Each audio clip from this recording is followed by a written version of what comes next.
everybody. Welcome, welcome.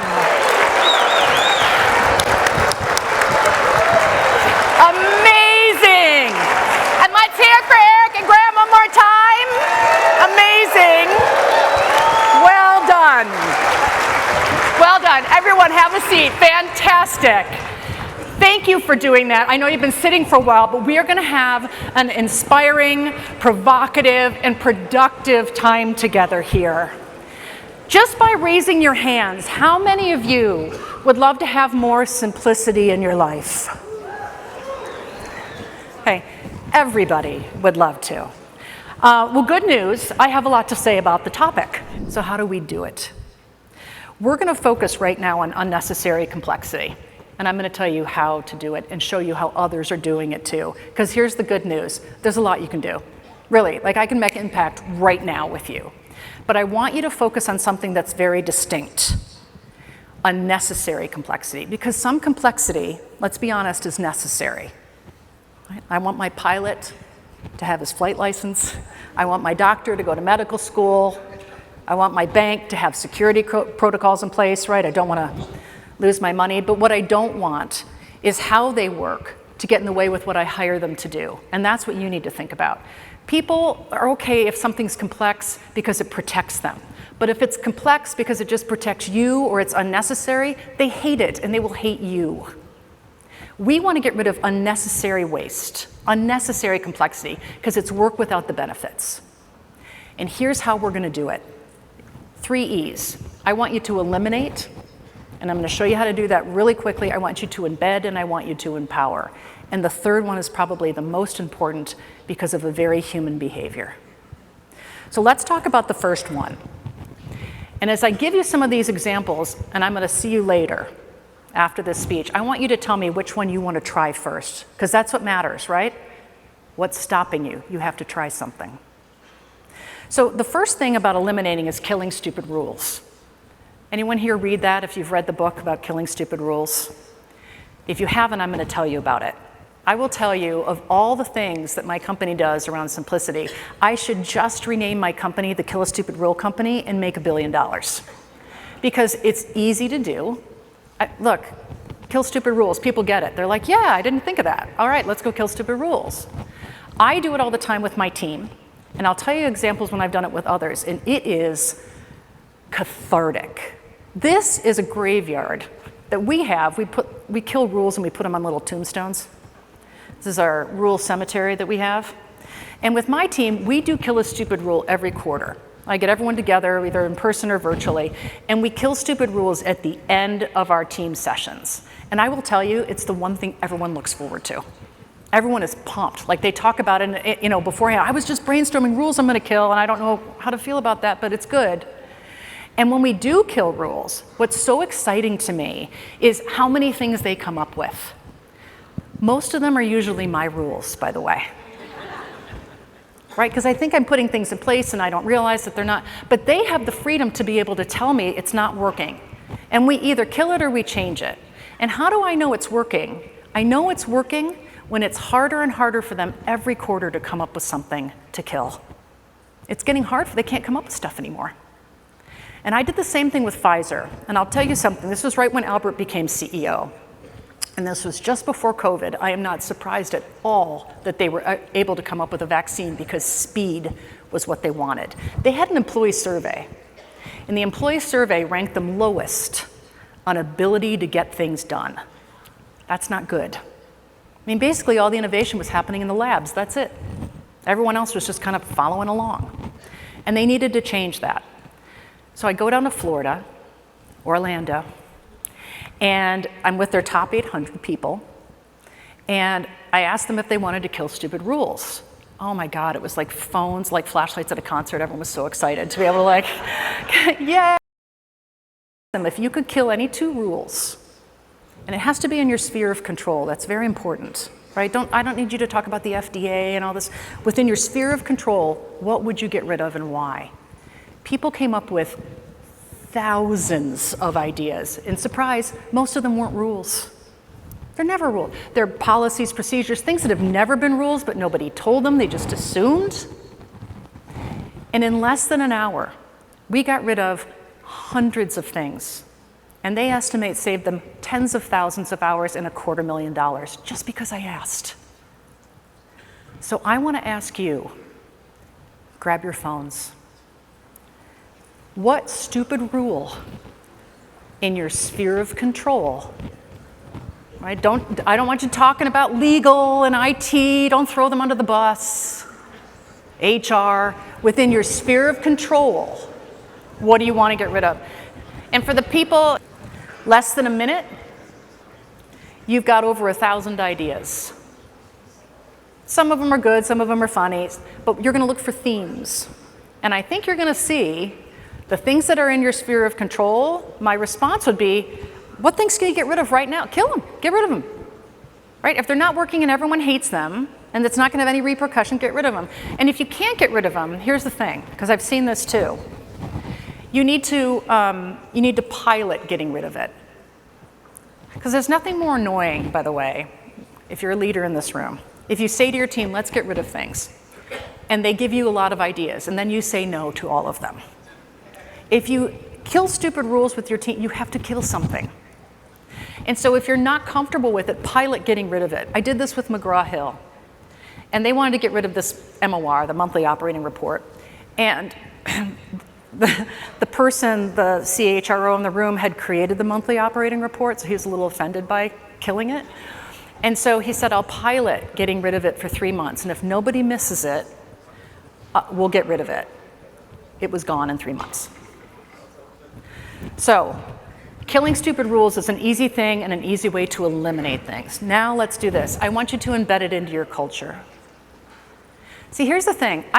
You can kill stupid rules all day long, but remember, rules are like weeds. They grow back. They grow back because we're human, and we put more things in place and more and more and more, so you have to constantly weed the garden. And the way that you actually make it so that it sticks is by embedding it into the culture. And a couple ways of doing that is just making it part of your operating system. And just a hint to leaders in the room, you have to model the behavior. So there's a couple ways that I've seen people do it that I love. And for those of you probably have friends that have been at Kickstarter. I actually met Maitan, who was the ex-chief people officer at Kickstarter. And she said, you know, when they were moving to a 4-day work week, it was so interesting because their focus was on protecting people's time. So we really did have a 5th day where people took off, not just, worked extra hours. And so they implemented this concept called time crime, where it is a crime to steal people's time. And what I love about that is it made meetings the last resort. If you plan a meeting, you have to say, what is the purpose? You don't just put it on the calendar, because it makes it so easy to do with technology like Zoom, right? And it really transformed how they thought about time. They embedded it into the culture. The other one that I really like, and I'm going to share this with you, is from NBC. We spend a lot of time at 30 Rock. In fact, I have a team there today. And they are such an innovative group of people that are so stressed out, I can't even tell you. They're really stressed out. They spend their day in concept meetings. And they are just drowning all day long. And so we talked to them, and they've now embedded this concept about being uninvited to meetings.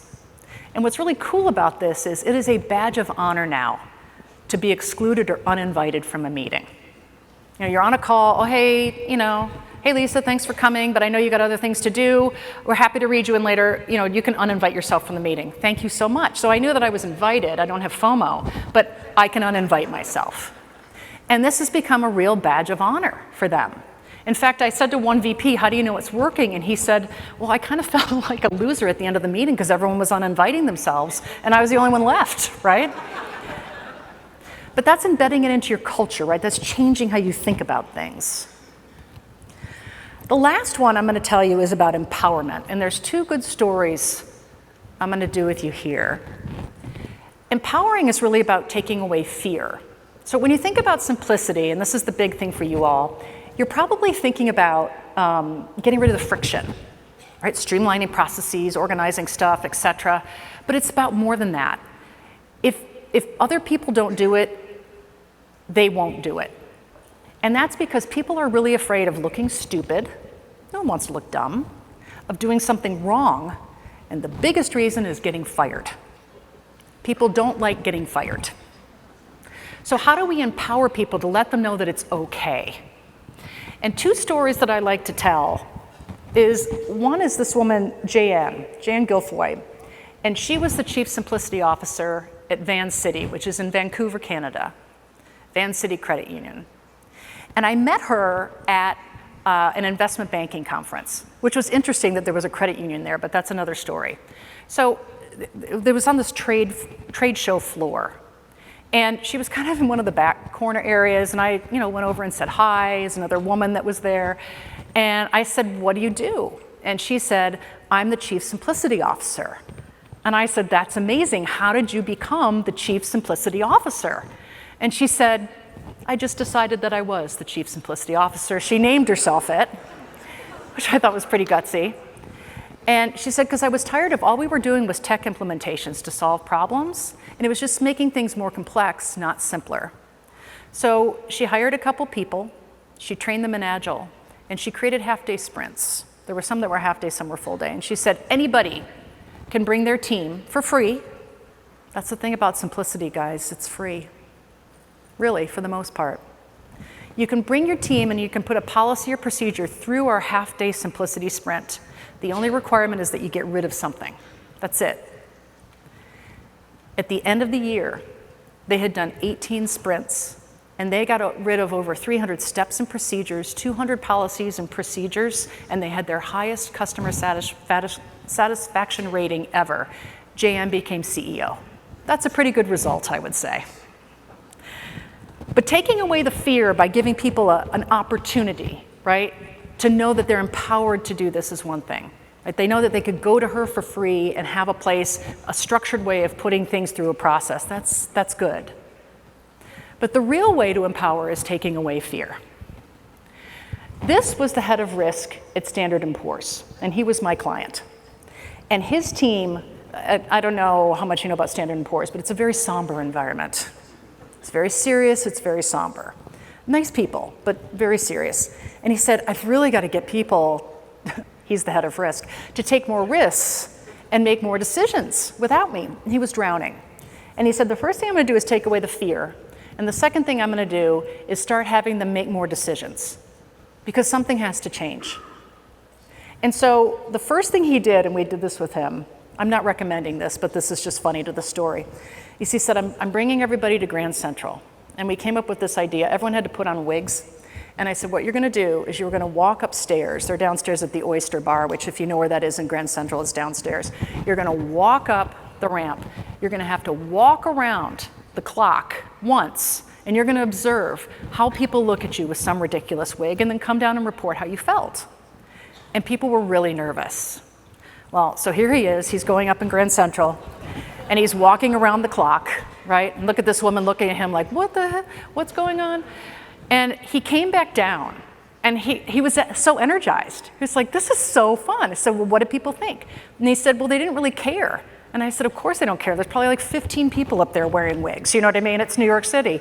So he said what was so interesting was his whole team kind of got over this fear. And he said, fear of looking dumb, don't worry about it. Fear of taking risks, let's work on that next. And so what he did is he went back and he said to his team, what I want you to do is I want you, this is at their status meeting, to make 2 decisions this month without me. That sounds so dumb, right? That's 2 decisions. He had 10 people on his team, that's 20 less decisions. And everyone was very nervous. They said, well, what kind of decisions? And he said, just figure that out. And so there was a lot of nerve-wracking back and forth. Like, can I invite this person to the meeting? Can I not? Figure it out. And at the next month, he had 20 less decisions he had to make. So he upped it. He told his team, now I want you to do 3 less decisions. And the month after that, 4 less decisions. And so suddenly it was just compounding interest. And I said, how did you know it was working? And he said, it was really interesting. He said, people were more empowered, right, to make decisions because I mandated it. But he said, I really knew it was working when I started to feel so uncomfortable with how much more free time I had on my hands, which I thought was incredible. Having the time to think might make you a little uncomfortable because you're finally not busy.